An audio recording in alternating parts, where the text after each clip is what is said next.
अस्सलामुअलैकुम, very good morning to all of you. Programme सुबह का सितारा, मैं हूँ आपकी मेज़बान नबीहा इजाज़ खान। उम्मीद करती हूँ आप लोग खैरियत से हैं, अच्छी सेहत में हैं, अपने दिन का बाकायदा आगाज़ कर चुके हैं। और अगर दिन का आगाज़ नाज़रीन हेल्दी तरीके से हो और आप हाईली मोटिवेटेड हों तो आई एम श्योर कि आपका जो पूरा दिन है वो उसी मोटिवेशन के साथ गुजरता है।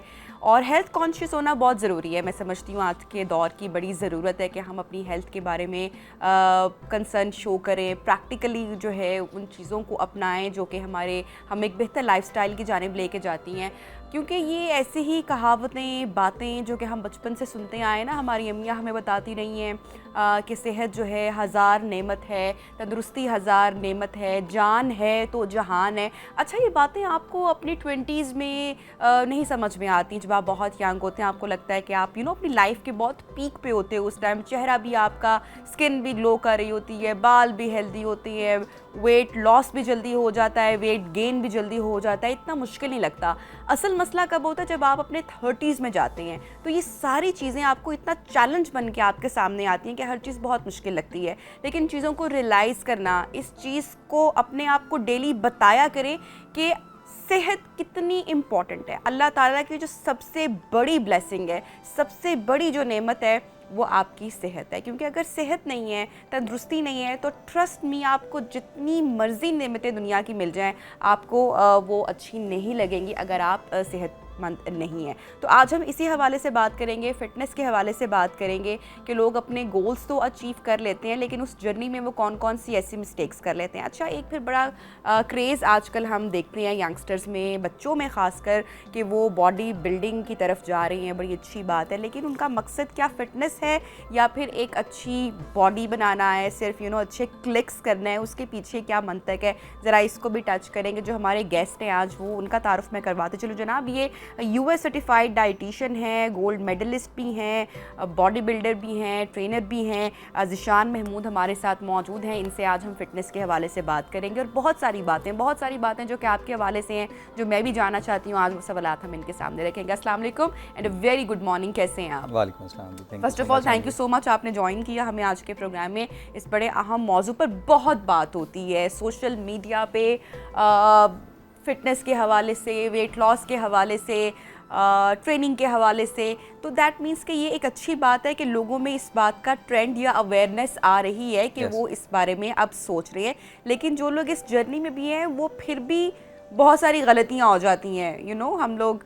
तो आप कहाँ से आगाज़ करेंगे कि एक अच्छी बॉडी के लिए, एक सेहतमंद ज़िंदगी के लिए, फ़िटनेस कायम रखने के लिए कहाँ से आगाज़ करना चाहिए? स्पेशली वो लोग जो अभी उठे हैं, हमें देख रहे हैं, उनको हम मोटिवेट करते हैं कि अगर वो ये सोच रहे हैं तो कैसे अपना पहला कदम बढ़ा सकते हैं टुवर्ड्स फ़िटनेस? देखिए, जो पहला कदम होता है ना, वो आपकी सेल्फ मोटिवेशन होती है कि आप अगर खुद से मोटिवेटेड हैं, if you are motivated enough to produce a change in your body, तो फिर आप ऑफ कोर्स उसके लिए मेहनत करते हैं, आप उसके लिए तरीके ढूंढते हैं। You find good things to eat, you get a good sound sleep, you get yourself a stress free life. ठीक है, तो जब आप खुद से मोटिवेटेड हैं ना कोई एक ख़ास चेंज करने के लिए, तो फिर मैं आप लोगों को यहाँ पे बताता चलूँ, जो मॉर्निंग में अभी उठे हैं उनको भी ये भी बताता चलूँ कि जो लोग कॉफ़ी से स्टार्ट करते हैं, that is not a good start of a day.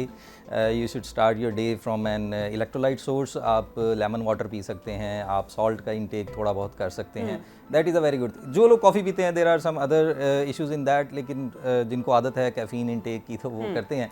इसमें थोड़ा सा ख़वातीन का तो यूजुअली जो पहला मील स्टार्ट होता है वो चाय के कप से होता है। कॉफ़ी से भी हमारे यहाँ कम लोग कॉफ़ी लेते हैं, लेकिन सुबह सुबह खाली पेट, एम्प्टी स्टमक चाय ली जाती है बिल्कुल, चीनी के साथ। चीनी के साथ एक तो उसके अंदर शुगर आ गई, जो कि आपके लिए हार्मफुल है टू सम एक्सटेंट। मैं ये नहीं कहूँगा कि sugar is very harmful, zero extent पे आप कोई भी मतलब थोड़ी सी अमाउंट आप इंटेक नहीं कर सकते। आप कर सकते हैं लेकिन मॉडरेशन के अंदर रहकर शुगर का इंटेक आप कर सकते हैं। लेकिन जो लोग फिटनेस के लिए मोटिवेट होना चाहते हैं उनको तो सबसे पहले वो चीनी वाली चाय सुबह छोड़नी पड़ेगी। हाँ, वो हम थोड़ा सा उसकी डिटेल में जाएंगे कि calories in and calories out का क्या होता है, स्नैरियो क्या होता है, कि शुगर के अंदर कितनी कैलोरीज होती हैं, आपने कितनी इंटेक करनी है, कितनी इंटेक नहीं करनी है, आपने किन फैट्स को आपने रोकना है, किस तरह के कार्बोहाइड्रेट्स को आपने रोकना है।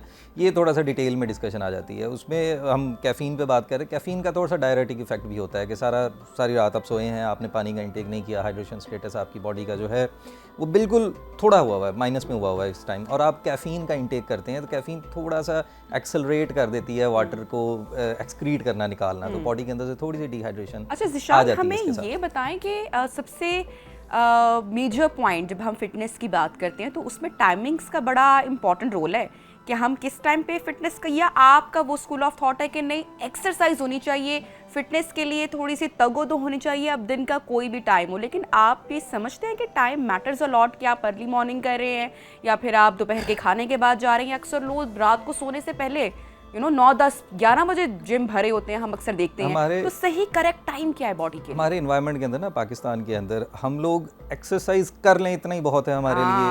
अक्सर मेरे हस्बैंड कहते हैं कि जो जिम जाके बैठ ही गया ना उसका भी वेट लॉस हो जाता है। ऑफ कोर्स ऐसा हम लोग अपने कुछ क्लाइंट्स को कहते हैं कि यार आपका दिल नहीं कर रहा एक्सरसाइज करने का, जिम आओ, अपनी रूटीन ना खराब करो, जो बॉडी क्लॉक एक सेट हुई है आपकी, तो आप एक्सरसाइज ना करो, कोई मसला नहीं, जिम आके बैठो सिर्फ। तो पाकिस्तान के अंदर लोग फिजिकली एक्टिव हो जाएं इतना बहुत है, तो हम उनको टाइम आगे से समझाएं, लेकिन जो बॉडी जिस पर वो उसकी एक रूटीन सेट हुई हुई है, दैट इज़ फाइन। कुछ लोग रात को 2 बजे भी ट्रेनिंग करते हैं। I was one of that person जो रात को 1-2 बजे ट्रेनिंग करते होते थे, हम लोग सारे लड़के बैठ के, ठीक है, एक्सरसाइज करते होते थे। और कुछ बच्चे हमने देखे थे सुबह 4:30 बजे एक्सरसाइज करते हैं, 6 बजे करते हैं, ना खाया हो कुछ खाया, उन्होंने अपनी रूटीन उस मुताबिक ना सेट की होती है, उन्होंने स्लीप टाइम अपना उस तरह सेट किया, एक बॉडी क्लॉक उन्होंने एक सेट की होती है। तो timing doesn't matter in some cases to some extent, but physical activity matters. WHO जो वर्ल्ड हेल्थ ऑर्गेनाइजेशन है वो कहता है कि वीक में 3 to 4 डेज आपकी फिजिकल एक्टिविटी होनी चाहिए। अब 3 to 4 डेज ये एक मिनिमम सेट रेशियो है जो WHO ने सेट की है। पाकिस्तान के अंदर कहते हैं कि जी जिम शुरू करनी है तो एक ही दफ़ा करूँगा, मैं मंडे से शुरू करूँगा ताकि पूरा हफ्ता मैं एक्सरसाइज लगाऊँ, पूरा महीना एक्सरसाइज करूँ। ऐसा नहीं है, आप हफ्ते में 3 से 4 दिन भी अगर एक्सरसाइज कर सकते हैं ना, तो that is enough for you. और अगर एक्सरसाइज ना भी करें तो बेबी स्टेप से स्टार्ट करें, वॉक से स्टार्ट करें। Of course walk is very good to some extent. Walk भी अगर हम 2 साल 3 साल लगातार करते रहे ना, तो हमारी बॉडी यूज्ड टू हो जाती है उसके साथ, तो बॉडी के अंदर कोई चेंज नहीं आएगा। ठीक है, अच्छा अब हम ज़रा ये बात करते हैं कि एक पूरा बिज़नेस है ना, जब हम वर्कआउट की बात करते हैं, जिम की, फिटनेस की बात करते हैं, तो फिर हम जब जाते हैं फिर हमें थोड़ी सी नो हाउ आती है, तो हमें पता चलता है कि बहुत सारे सप्लीमेंट्स भी हैं जो लिए जा सकते हैं, जो कि बड़े सपोर्टिव होते हैं हमारे वेट लॉस के लिए, और हमें बड़े अच्छे लगती हैं ना ऐसी चीज़ें कि हमें बताया जाता है कि अगर आप ये प्री वर्कआउट लेंगे तो आपको इसका ये फ़ायदा हो जाएगा, इससे आपकी एपेटाइट जो है वो कम हो जाएगी, इससे आपका मसल गेन हो जाएगा। एंड सब एक पूरी मार्केट है, पूरा बिजनेस है इसमें। बिगिनर्स को ये आप समझते हैं कि बिगिनर्स के लिए है या किन लोगों के लिए नहीं है, या आप इस पे क्या कमेंट करेंगे कि ये किस तरह से ये पूरी मार्केट रन हो रही है, क्या ये बिजनेस है? देखिए, सप्लीमेंटेशन की जो इंडस्ट्री है ना, ये वर्ल्ड वाइड तकरीबन $16.7 बिलियन की इंडस्ट्री है सप्लीमेंटेशन की। It's a very huge market, और ये वर्क करती है सिर्फ प्रमोशंस पर, पब्लिसिटी पर। The person who is publicizing that supplement, he or she is using a ton of other things. वो उसमें steroids भी यूज़ हो जाते हैं, उसमें प्रो हार्मोन्स, उसमें other non surgical aesthetic treatments जितने कर सकते हैं वो लोग करते हैं। And then they promote and then they promote a certain supplement and they say कि ये जो सप्लीमेंट है ना, मैंने ये इस्तेमाल किया था जिसके साथ मैंने ये बॉडी अचीव की थी। ठीक है, ये एक सीक्रेट है जो मैं आप लोगों को बताना चाहूँगा यहाँ पे लोगों को भी, कि ज़्यादातर सप्लीमेंट्स की ज़रूरत ही नहीं है हमें, अगर हम अपनी डाइट को ही मेंटेन कर लें। अगर डाइट में फिर ऐसी कौन सी चीज़ है जिसको हमें बढ़ाना है कि हमें सप्लीमेंट की ज़रूरत नहीं है? प्रोटीन शेक्स कितने महंगे होते हैं, घर में जार्स पड़े होते हैं, शुरू में आपको क्रेज़ होता है, वो जार्स वैसे के वैसे समटाइम पड़े रहते हैं, वो वेस्ट भी हो जाते हैं। तो ऐसे कौन सी चीज़ हमें अपनी डाइट में ऐड करनी चाहिए जो कि एक मुतबादिल या रिप्लेसमेंट आप समझते हैं कि उन प्रोटीन शेक्स का या उन सप्लीमेंट्स का है? देखिए, जो सप्लीमेंट्स हैं ना, वो कभी भी एक हेल्दी डाइट को रिप्लेस नहीं कर सकते। आपको ये चीज़ में रखनी है कि जो सप्लीमेंट्स हैं वो लास्ट चॉइस हैं। सप्लीमेंट्स बनाए उन लोगों के लिए गए हैं जिनका कोई बहुत बिजी स्केड्यूल है, जैसे कोई 9 to 5 जॉब कर रहा है, वो दोपहर का लंच नहीं कंज्यूम कर सका, उसने एक्सरसाइज भी करनी है, तो हमने उसका प्रोटीन पूरा करने के लिए उसको सप्लीमेंट शेक रिकमेंड किया कि आप ऑन द गो ये बना लें शेक, और आप ऑफिस में बैठ के या गाड़ी में ड्राइव करते हुए आप वो शेक कंज्यूम कर लें ताकि आपका प्रोटीन तो पूरा हो। ठीक है, अगर हम डाइट को बेहतर कर लेते हैं अपनी, फ़र्ज़ करते हैं कि सर्टन गोल है एक पर्सन का वेट गेन करने का, तो simple formula calories in and calories out. Calories in का मतलब ये है कि जो कैलोरीज आपने कंज्यूम की हैं वो थोड़ी सी ज़्यादा होनी चाहिए as compared to the calories you are burning out in a gym. आप जिम में जो एक्सरसाइज करते हैं उससे थोड़ी सी ज़्यादा आपने कैलोरीज कंज्यूम करनी है, जो आपका बेसल मेटाबॉलिक रेट है उससे ज़्यादा आपने कैलोरीज को कंज्यूम करना है, and of course you will gain weight. अगर नहीं करते तो there may be some other impact factors, जिसमें डिजीज़ हो सकती है, इन्फ्लेमेशन हो सकती हैं, कोई जेनेटिक इफेक्ट डिफेक्ट हो सकता है, वरना 90% केसेस यही होता है कि आप सिंपली वेट गेन कर लेते हैं। अगर आपने वेट लॉस करना है तो आपने अपना बेसल मेटाबॉलिक रेट जो है वो उतना ही कंज्यूम करना है, लेकिन जो उसका एक्टिविटी फैक्टर है उससे आपने 500 कैलोरीज माइनस में कंज्यूम करनी है। ये एक सिंपल रूल ऑफ थंब है जिसको हमने इतना कॉम्प्लिकेटेड बना दिया है कि आपने फलां चाय पीनी है, फलां फकी खानी है, आपने ये वाला कावा पीना है, आपने लेमन वाटर सुबह को पीना है, एप्पल साइडर विनेगर आपने कंज्यूम। घर में किचन में बड़ी आसान सी चीज़ें पड़ी हुई हैं जो आप यूज़ कर सकते हैं अगर आपने करना है। अगर करना है तो उसके लिए कोई भारी ब्रांडेड कोई वो कहवे या ग्रीन टीज लेने की जरूरत नहीं है। ऑफ कोर्स, और वो रॉ मटेरियल लेते भी पाकिस्तान और इन कंट्रीज से हैं जो अच्छा, वो हमारे यहाँ एक ये भी बड़ा मिसकंसेप्शन है ना कि जिम वही लोग जाते हैं जो कि मसल गेन करना चाहते हैं या जो लोग बहुत बॉडी बिल्ड करना चाहते हैं। ये इतना गलत मैं समझती हूँ कॉन्सेप्ट है हमारे यहाँ के जो बूढ़े बुजुर्ग हैं वो तो अपने आप को इतना बीमार तसव्वुर करके बैठ जाते हैं। मैं रिसेंटली मैंने अभी दोबारा ज्वाइन किया तो मुझे उससे पहले महसूस होता था कि मेरे शोल्डर्स में नॉट्स सी लग रही हैं और बाजू बस जो है वो क्या है, कोई हैवी एक्टिविटी नहीं की जा रही। और जब मैं गई और मुझे लगा कि ऐसे बॉडी कुछ ही दिनों में जिस्म खुल जाना, मुझे नॉट्स आपको फील हो रही होती है ना जिस्म में, आपको आपके मुख्तलिफ हिस्सों पे वो खुलती हैं। कुछ लोगों को फ्रोज़न शोल्डर्स का, या अक्सर हमारी माएँ घर में कहती हैं कि नहीं हम तो नहीं जिम जा सकते, हम तो नहीं वॉक कर सकते, हमसे तो नहीं चला जाता। लेकिन ये जो छोटी छोटी एक्टिविटी होती है, साल हा साल आपने अपने जिस्म को वर्जिश से बेसिकली दूर रखा ना, आपने वॉक की। आप मत जाएं जिम, आप घर में भी बहुत कुछ कर सकते हैं। लेकिन जब आप कुछ नहीं करेंगे तो 60-70 उम्र में जाके, बरस में जाके तो आपके शोल्डर फ्रोज़न हो ही जाएंगे। आपकी मसल्स, आपकी वेन्स, एक पूरा कितना एक अल्लाह ताला का एक कितना कॉम्प्लेक्स एक निज़ाम अल्लाह ताला ने इंसानी जिस्म का बनाया हुआ है, तो वो एक्टिविटी रिक्वायर करता है। तो अगर आप छोटी छोटी एक्टिविटी करते रहेंगे तो वो आई थिंक कि हमारी बॉडी की एक बड़ी बेसिक नीड है जिसका हर बड़े बूढ़े शख्स को ख्याल रखना चाहिए। सिर्फ ये कॉन्सेप्ट कि हमने बॉडी बिल्डिंग के लिए जाना है, ये इस हद तक नहीं होना चाहिए, उससे बढ़कर होना चाहिए। इसमें हमें डिफरेंस का पता होना चाहिए कि प्रोफेशनल जिसने करनी है एक्सरसाइज वो प्रोफेशनल बॉडी बिल्डर कौन है, जिसने एक नॉर्मल फिटनेस के लिए करनी है वो कौन है, डिजीज़ रिलेटेड किसी ने करनी है तो उसमें क्या इशू है, कोई फिजियोथेरेपी रिलेटेड किसी ने करना है तो उसमें क्या डिफरेंस है। एक आपको अच्छा जो ट्रेनर होगा ना वो आपको डिफ्रेंशिएट करके बता देगा और आपकी वो पीरियडाइजेशन एक्सरसाइज की इस तरह करेगा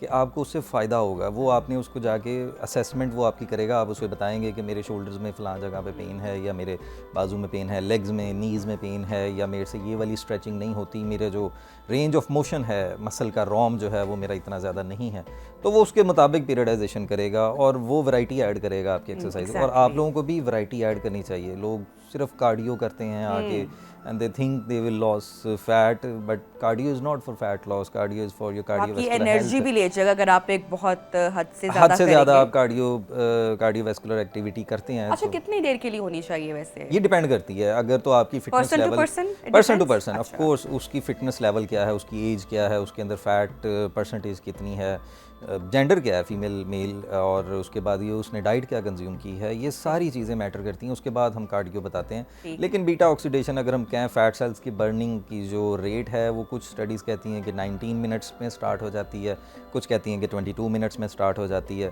सो बीटा ऑक्सीडेशन का मतलब ये है कि फ़ैट बर्निंग आपकी जो है ना वो कार्डियो करने के 19 से 22 मिनट के बाद स्टार्ट होती है। तो जो लोग 15 मिनट से पहले उतर जाते हैं तो उनका क्या फ़ैट बर्न नहीं होता। बस इसमें थोड़ा सा क्वेश्चन आ जाता है कि उसका फिटनेस लेवल कितना था, वो कितनी जल्दी बीटा ऑक्सीडेशन को अचीव कर गया था वो लड़का या लड़की। ठीक है, सो फिटनेस लेवल उसका मैटर करता है। अच्छा ज़िशान, अभी सोशल मीडिया पे हमने ऐसी बहुत सारी वीडियोस देखी हैं जो कि बहुत पॉपुलर हुई है, जहाँ पे हम देखते हैं कि जिम करते हुए अच्छा भला हेल्दी यंग शख्स जो है वो कार्डियक अरेस्ट की वजह से उसकी मौत हो जाती है। फिर हमने कुछ ऐसे बहुत सारे सुपर मॉडल्स भी देखे रिसेंटली जो कि बहुत यंग थे, बहुत ज़्यादा अच्छी उनकी फ़िज़ीक थी, प्रॉपर फिटनेस थी, लेकिन अब हमारे यहाँ यही हम समझते हैं ना कि जो शख्स फिटनेस का ख्याल रख रहा है, जिम जा रहा है, डाइट का ख्याल रख रहा है, फ़िज़िकली एक्टिव है, उसको तो ऐसी कोई चीज़ नहीं हो सकती। लेकिन जो जिम की एक्सरसाइज करते हुए ड्यूरिंग जो वीडियोस इतनी वायरल हुई हैं कि नौजवान को हो गया काढ़े की, क्या रीज़न होती है? क्या इसमें जेनेटिक्स ऑब्वियसली तो होती होंगी, लेकिन एक फिटनेस वाला शख्स कैसे इस तरह से? ये कार्डियक अरेस्ट इस तरह की जो न्यूज़ हैं हमने भी सुनी हैं, हमने देखी भी हैं। इनमें 90% जो केसेस हैं वो तो फेक हैं, उसमें इतनी सदाकत नहीं है। तकरीबन 10 to 12% इसमें ये है कि जो लड़के कंज्यूम करते हैं स्टीरॉइड्स, जो कंज्यूम करते हैं band substance, pro hormones, insulin, इस तरह की चीज़ें जो कंज्यूम करते हैं ना, क्योंकि देखें इंसान के जहन में होता है कि हर चीज़ को उसने ना बहुत जल्दी हासिल कर लेने की कोशिश होती है हम सब इंसानों की। तो वो जल्दी हासिल करने के चक्कर में ना बहुत सारे गलत फ़ैसले, गलत डिसीजंस इंसान ले लेता होता है। तो एक नॉन प्रोफेशनल एथलीट या नॉन प्रोफेशनल जिम जाने वाला लड़का किसी भी अगर शेडी पर्सन से मिलता है जिम में और वो कहता है कि जी आप इतना कार्डियो कर रहे हैं, आपका फ़ैट लॉस नहीं होगा, मैं आपको ये वाला स्टफ़ या ये वाली चीज़ आपको मैं दूंगा, तो आप विद इन 15 to 16 डेज़ या 20 डेज़ के अंदर अंदर इतना अच्छे हो जाएंगे, इतने मसल्स आपके हैवी हो जाएंगे एंड ऑल दैट। तो वो इंसान क्या करता है कि वो उसको हैवी पैसे पे करके, हैवी चार्जेस पे करके उसे वो चीज़ लेता भी है और उसको इस्तेमाल करना नहीं आता, और ऑफ कोर्स वो उसके लिए बुरी होती है, मुज़र होती है उसके लिए। तो सबसे जल्दी जो चीज़ को फ़र्क पड़ता है वो आपके हार्ट को पड़ता है उससे, एंड कार्डियक अरेस्ट होता है and people die and the gym. ये ही इसमें एक कह लें कि फैक्टर है कि दुनिया के अंदर भी जो प्रोफेशनल एथलीट्स हैं जो स्टीरॉइड्स का बहुत ज़्यादा अब्यूज़ कर लेते हैं, उनमें भी ये चीज़ बहुत ज़्यादा कॉमन है कि वो विद इन 31 to 51 ईयर्स के दरमियान उनकी डेथ हो जाती है। Long term use and abuse of steroids and band substance will result in death. ठीक है, तो स्टीरॉइड्स पे आपका बिल्कुल क्लियर स्टांस आ गया। अच्छा, मैं अब ज़रा लड़कियों के हवाले से भी जानना चाहूँगी। मेरे पास अक्सर मैंने बहुत बार शोज़ किए हैं, एस्थेटिक पे भी किए हैं हमने, ख़वातीन के हवाले से जब भी क्योंकि हम जानते हैं कि ख़वातीन के हार्मोन्स डिस्टर्ब होते हैं, तो बहुत ज़्यादा ट्रेंड है और अच्छी बात भी है कि पेरेंट्स जो है, माएँ जो हैं स्पेशली बेटियों को एस्थेटिक के पास, डॉक्टर के पास ले जाती हैं, एक्ने के इश्यूज़ हो जाते हैं। अच्छा, मैं हमेशा ये बात करती हूँ कि आप ये सब चीज़ें करवाएं, ज़रूर करवाएं, लेकिन उसके लिए हेल्दी वेट लॉस होना बहुत ज़रूरी है। जो रूट है उसको पकड़ना बहुत ज़रूरी। जब आप बच्चियों का हेल्दी तरीके से वेट लॉस होगा तो जो बाकी उनको इश्यूज़ हैं, जो कि एक्ने आती है, जो दीगर चीज़ें आती हैं, वो उसके साथ साथ जो है वो फेड अवे होती जाएंगी, कम होती जाएंगी। तो उन बच्चियों को, उन माओं को आप किस तरह से गाइड करेंगे, कैसे स्टार्ट करें? वो बच्चियां जिनकी एज कम है लेकिन वेट बहुत ज़्यादा है। जी, हमारे पास काफ़ी ज़्यादा केसेस आते हैं फीमेल रिलेटेड हार्मोनल इश्यूज़ के। उनमें तकरीबन 90% जो केसेस हैं वो सारे 18 ईयर्स से कम हैं, ठीक है। और वेट उनका जो है वो 110, 120, 135। मैंने लास्ट टाइम एक क्लाइंट के साथ डील किया था, she was having wait 152 kgs, ठीक है। तो हार्मोनल इम्बैलेंस देखें, हार्मोनल इम्बैलेंस आया कब पाकिस्तान और सब कॉन्टिनेंट के अंदर? ये लास्ट हमारे जो माएँ हैं या दादियाँ, उन्होंने तो हमें इस तरह की कोई तो हमारी दादियाँ तो बड़ी स्लिम स्मार्ट पतली सी होती हाँ, थी, और वो इतना वजन भी उठा के चल पड़ना और सारा कुछ एक्टिव होते थे सारे। तो ये हार्मोनल इम्बैलेंस तब आया जब हमने ट्रांस फैट्स को इंट्रोड्यूस करवाया मार्केट में। ट्रांस फैट्स वो हैं जो आपके फास्ट फूड्स हैं। एक ख़ास मिकदार के अंदर आपने ऑयल को गर्म किया, उसके अंदर आपने डीप फ्राई किया, जैसे ये डीप फ्रायर के अंदर करते हैं फास्ट फूड्स वाले, ठीक है। तो वो दोबारा उसको यूज़ करते हैं, एक दिन उसको इस्तेमाल करते हैं, वो सारा दिन जो उन्होंने उसमें वो पैटीज़ और बर्गर्स और व्हाट नॉट उन्होंने उसके अंदर फ्राई किया, अगले दिन फिर दोबारा उन्होंने स्टोर करके उसी को फ्राई किया, इस्तेमाल किया। तो वो जो फ़ैट था, सैचुरेटेड फ़ैट, वो ट्रांस फैट्स में कन्वर्ट हो गया। ये ट्रांस फैट्स जब बच्चों ने कंज्यूम किया, घर बैठे उन्होंने पिज़्ज़े ऑर्डर किए या बर्गर्स ऑर्डर किए, तो उनके अंदर हार्मोनल इम्बैलेंस आया। लड़कों के अंदर ऐसा क्या हुआ? लड़कों के अंदर जो टीन एज हार्ट अटैक्स का आपने सुना है प्रेवलेंस बहुत बढ़ गई है, कि जो लड़के हैं 20, 22, 30 के दरमियान, 20 और 30 के दरमियान के जो लड़के हैं उनको हार्ट अटैक्स बहुत ज़्यादा हो रहे हैं, एंजाइना पेन हो रही है हार्ट के अंदर, उनकी लिपिड प्रोफाइल ख़राब हो रही है। लड़कों के अंदर ये चीज़ ट्रांस फैट ने की और फीमेल्स के अंदर हार्मोन्स को उसने ख़राब कर दिया टोटली। इसमें वेट लॉस करना तो ऑफ कोर्स प्राइमरी गोल होना चाहिए, लेकिन अपना खाना बेहतर करना बहुत ज़रूरी है। नंबर 1 प्राइमरी आपका जो गोल होना चाहिए वो ये कि अगर आप अपना पोर्शन, आपकी जो प्लेट की, अगर आप वो समझ लेते हैं, हाँ, उसके बाद फिटनेस काम करेगी ना। अगर आप इतने खाने खाकर अगर आप चले जाएंगे, कुछ भी कर ले, तो आप वजन मेंटेन अपना नहीं कर पाएंगे। वेट लॉस करना भी थोड़ा सा मुश्किल हो जाता है जब हार्मोनल इम्बैलेंस हो जाता है ना फीमेल्स के अंदर, तो डिफिकल्ट है वेट लॉस करना। इसके अंदर आपको सबसे पहले तो एड्रेस करनी पड़ती है रूट कॉज यही है कि आपको फास्ट फूड्स को बंद करना पड़ता है। कुछ बच्चों को या बच्चियों को शुगर इंटेक के साथ भी इन्फ्लेमेशन और इस तरह की इंसुलिन स्पाइक्स आ जाती हैं, हमें शुगर को भी लिमिट करना पड़ता है। उसके बाद हमें फिजिकल एक्टिविटी को ऐड करना पड़ता है। सिंपल सा एक फार्मूला है वेट गेन का भी वेट लॉस का भी। कुछ भी हो, हार्मोनल इम्बैलेंस हो, डिजीज़ हो, कुछ भी हो, आपने अपने पोर्शन को कंट्रोल करना है। आपको एक जनरल पब्लिक को अवेयरनेस देनी पड़ेगी कि एक जो मीडियम साइज़ एप्पल है ये 1 सर्विंग ऑफ फ्रूट है एंड 1 सर्विंग ऑफ फ्रूट है 60 कैलोरीज। सो इसमें आप गूगल कर लें या जो भी इधर उधर से देख लें आप, सो 60 कैलोरीज आपको पता होनी चाहिए। एक चपाती जो है उसमें 2 सर्विंग है कार्बोहाइड्रेट्स की, ठीक है। 2 सर्विंग कार्बोहाइड्रेट्स का मतलब है कि 30 ग्राम उसके अंदर कार्बोहाइड्रेट्स हैं और तकरीबन 180 to 200 कैलोरीज हैं एक चपाती के अंदर। ये छोटी मोटी हमें अवेयरनेस देनी पड़ेगी ताकि उनको अपनी कैलोरीज काउंट करनी आ जाए। अच्छा, हमारे यहाँ ये भी तो एक बड़ा है ना कि जैसे ही हम लोग डाइट पे जाते हैं हम रोटी को स्किप कर देते हैं, चावल को स्किप कर देते हैं और हम ब्रांड ब्रेड पे आ जाते हैं। ब्रांड ब्रेड पे सैचुरेटेड फैट, उसमें प्रिजर्वेटिव्स भी ज्यादा होते हैं। तो अगर हम वही स्मॉल पोर्शन रोटी का रखें, उसमें बहुत बात हो रही है कि आप ब्रेड मत लें, हम लोग रोटी ले लें, चाहे उसका छोटा पोर्शन ले लें। पाकिस्तान में हम लोग अभी, और ये मेरे लिए भी है सवाल, अब भी पाकिस्तान के अंदर हम इसी डिबेट में फंसे हुए हैं कि रोटी खानी है कि ब्राउन ब्रेड खानी है। जो भी खाना है मेरी तरफ से, आप पिज़्ज़ा भी खा लें, मुझे कोई इशू नहीं, लेकिन आपने कैलोरीज के अंदर रह के खाना है। थिन क्रस्ट ले लें, थिन क्रस्ट ले लें, उसका पैन क्रस्ट ले लें, जो भी ले, लेकिन कैलोरीज के अंदर रह के खाएं। मेरे पास बहुत सारे क्लाइंट्स आते हैं जो कहते हैं कि सर हम तो हॉस्टल में रहते हैं, हम तो घर का खा ही नहीं सकते, तो बाहर का खाते हैं। लेकिन वो ऑफ कोर्स वेट लॉस करते हैं, दे फील वेरी गुड। लेकिन सिर्फ उनको ये है कि थोड़ा सा उनको डांट के या ज़बरदस्ती या उनको सिखाया जाता है, आदत बनाई जाती है कि आपने कैलोरीज के अंदर रह के खाना है। एक अब हमारा दीन भी हमें ये सिखाता है कि भूख रख के खाना चाहिए आपको, एक ही दफ़ा में आपने सब कुछ नहीं खा जाना जो आपके सामने पड़ा हो। बिल्कुल बिल्कुल। अच्छा ज़ीशान, लास्ट कमेंट लेना चाहूँगी। आप पे आजकल बहुत चर्चा चल रही है घी वाली कॉफ़ी की। हमने बहुत सारी सेलिब्रिटीज़ की वीडियोस देखी, लोग बड़ा इंस्पायर होते हैं जब वो सेलिब्रिटीज़ का वर्कआउट देखते हैं, उनकी ईटिंग हैबिट्स देखते हैं, तो वो फर्स्ट चाहिए इसकी तो बॉडी बड़ी, ये तो बिल्कुल ठीक होगा, ये हमें कर लेना चाहिए। लेकिन वो बाकी एफर्ट मेरे ख्याल से छोड़ देते हैं कि वो जितनी वेट लिफ्टिंग कर रहे हैं, जितना कार्डियो कर रहे हैं, जितनी फ्लोर एप्स एक्सरसाइज कर रहे हैं, वो हम नहीं करते, लेकिन खाने वाली हैबिट्स हम फ़ौरन पकड़ लेते हैं। तो इसमें घी वाली जो कॉफ़ी है, जिसको बुलेट प्रूफ कॉफ़ी भी, BPC भी कहा जाता है, उससे अपने दिन का आगाज़ करें। दो कि आपने कॉफ़ी के बारे में स्टार्ट में कमेंट किया, लेकिन जब इसमें घी ऐड हो जाता है और सेलिब्रिटीज़ भी इसको इतना प्रमोट कर रहे हैं, तो इस पर आपका स्टांस कमेंट क्या है? कुछ भी नहीं होने वाला इसके साथ, कुछ भी नहीं होने वाला इसके साथ। इवन कि स्टीयोटोरिया एक कंडीशन होती है जिसमें फ़ैट आपका डाइजेस्ट ही नहीं होता और बॉडी को बहुत ख़राब करता है, वो आपके इंटेस्टाइन को बहुत ख़राब करता है।